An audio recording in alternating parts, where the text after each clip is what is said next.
గారు నేను కొడితే గట్టి కొడతాను నేమన్నా చెప్పిన అయ్యా ఏందయ్యా కొట్టనికి అదేమన్నా ఫుల్లా ఆఫా గట్టి కొట్టనికి అని అడిగిన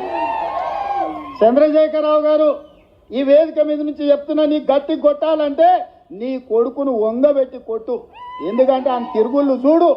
అటు చేసే వ్యవహారాలు చూడు నీ బిడ్డను రెండు చప్పరి ఎందుకంటే లిక్కర్ దందాలో ఉండి ఈడ నిన్ను ఓడించిందే కదా ఆడ కేజ్రీవాల్ కూడా మింగేసింది నీ అల్లుడు భూదందాలు సప్పరి నీ అల్లుని పట్టుకొని నాలుగు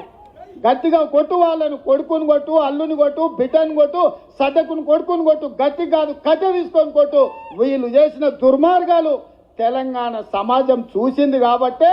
నిన్ను గట్టిగా వంగబెట్టి కొట్టింది తెలంగాణ సమాజం అని చెప్పిన చంద్రశేఖరరావుకు ఆయనకు చెప్తున్నా ఇక ఆయన ఊరిస్తున్నాడు ఇక నేను వస్తున్నా బయటకని అయ్యా నువ్వు బయటకు వచ్చినప్పుడు నువ్వు కుర్చీలో ఉన్నప్పుడే మా యూత్ కాంగ్రెస్ కార్యకర్తలు నేను బండకేసి కొట్టిరు మళ్ళీ వచ్చేదేముంది